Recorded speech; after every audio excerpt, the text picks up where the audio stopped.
অবশেষে 13 বছর পর বাগদায় মধুপর্ণার হাত ধরে ফুটল ঘাসফুল। 30,000-এরও বেশি ভোট পেয়ে জয়ী বাগদা তৃণমূল প্রার্থী মধুপর্ণা ঠাকুর। আজ শনিবার সকাল থেকেই 4 বিধানসভা কেন্দ্রে এগিয়ে রয়েছে তৃণমূল কংগ্রেস। আর গণনার আঙুর যত এগোচ্ছে ততই পিছিয়ে পড়তে দেখা গেছে রাজ্যের প্রধান বিরোধী দল। এই আবহে বিজেপি এখন মাঠ ছেড়ে পালাতে চলেছে। লোকসভা নির্বাচনে বনগাঁ আসনটি জিতে নেয় বিজেপি। শান্তনু ঠাকুর জয়ী হন এই লোকসভা কেন্দ্র থেকে। তাই বাগদা আসনটিও গেরুয়া শিবিরের দখলে যাবে বলে আশা করা হয়েছিল, কিন্তু সেটা হলো না। পারিবারিক বিবাদ থেকে ধর্নায় বসা মধুপর্ণা ঠাকুরই বাগদা উপনির্বাচনে বিজেপিকে ধরাশায়ী করে দেন। সর্বকনিষ্ঠ প্রার্থী হিসেবে জয়ী হন মধুপর্ণা ঠাকুর। প্রথম রাজনীতির ময়দানে নেমেই ছক্কা হাঁকালেন মোতাবালা ঠাকুরের কন্যা মধুপর্ণা। রাজ্য বিধানসভার কনিষ্ঠতম বিধায়ক হলেন তিনি। সদ্য লোকসভা নির্বাচনে বাংলায় ধরাশায়ী হয়েছে গেরুয়া শিবির। তার উপর আবার 4 উপনির্বাচনেও পরাজয়ের মুখ দেখতে হলো বঙ্গ বিজেপিকে।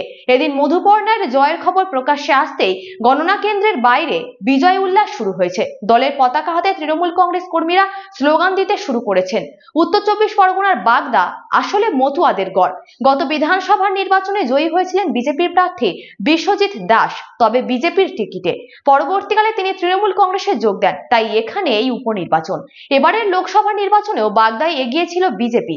ব্যবধান ছিল 20,000-এর বেশি ভোটে। সেখানে উপনির্বাচনে মতুয়া ভোটেই বাজিমাত করলেন মধুপর্ণা। 4টি বিধানসভা আসনে তৃণমূল কংগ্রেসের জয়লাভের ফলে বিজেপিকে শূন্য নিয়ে সন্তুষ্ট থাকতে হলো। 2021 সালে বিধানসভা ভোটে বাগদায় 1 লক্ষের উপরে ভোট পেয়ে জয় এনেছিলেন বিজেপি প্রার্থী বিশ্বজিৎ দাস। আরো একটু পিছিয়ে দেখলে 2016 সালে এই কেন্দ্রে জয় আনে কংগ্রেস।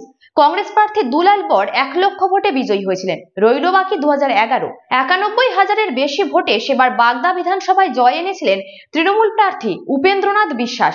মাঝে কেটে গিয়েছে অনেকগুলি বছর। বাগদা আসন নিজেদের দখল নেওয়াটাই চ্যালেঞ্জ ছিল তৃণমূল কংগ্রেসের কাছে। আজ শনিবার গণনা শুরু থেকেই বাগদায় এগিয়ে ছিল তৃণমূল কংগ্রেস। সময়ের সঙ্গে সঙ্গে বাড়তে থাকে ভোটের ব্যবধান।